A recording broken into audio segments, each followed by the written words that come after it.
एक शब्द है जो हम सबने सुना है, डिप्रेशन।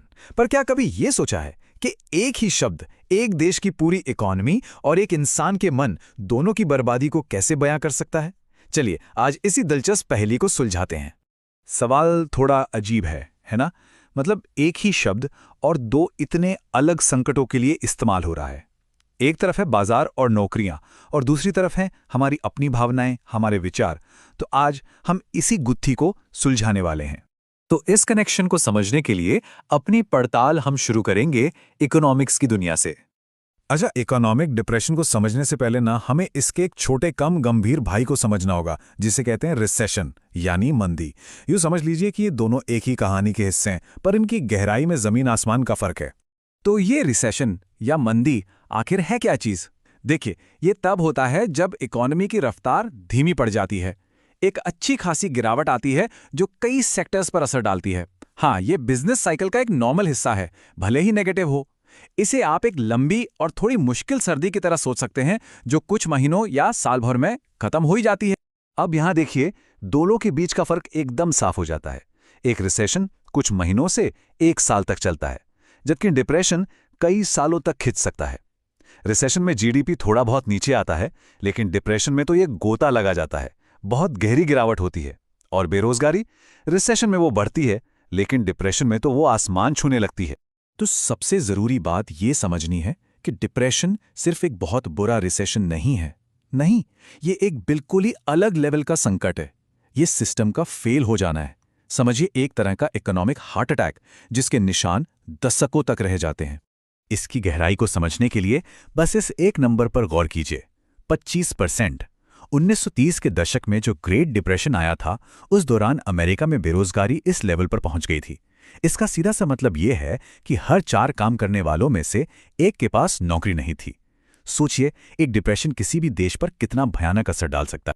ठीक है, तो ये तो हुई इकोनॉमी की बात। अब चलिए यहां से चलते हैं मन की दुनिया में। अब हम डिप्रेशन के उस दूसरे मतलब को देखेंगे, जो ज्यादा पर्सनल है, जिसे हम कभी कभी महसूस करते हैं या अपने आसपास के लोगों में देखते हैं।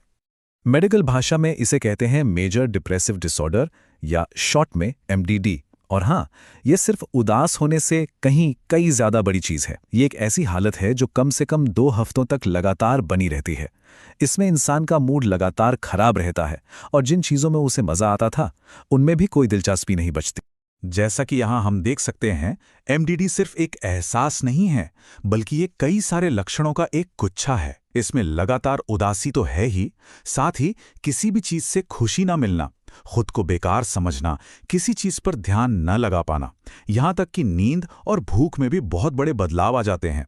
मतलब ये एक ऐसी कंडीशन है जो किसी की भी नॉर्मल जिंदगी पर बहुत गहरा असर डालती है। तो सवाल उठता है कि ऐसा होता क्यों है? देखिए, ये काफी कॉम्प्लेक्स है। रिसर्च बताती है कि करीब 40% रिस्क तो जेनेटिक होता है, मतलब जो हमें अपने परिवार से मिलता है, और बाकी का 60% आता है हमारे माहौल से, जैसे कोई तनाव भरी घटना या बचपन का कोई ट्रॉमा।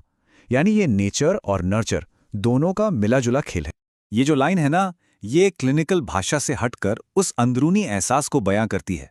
ये सिर्फ उदास होना नहीं है, ये तो नेगेटिव ख्यालों के एक ऐसे जाल में फंस जाना है, एक ऐसे चक्कर में जिससे बाहर निकलना लगभग नामुमकिन सा लगने लगता है।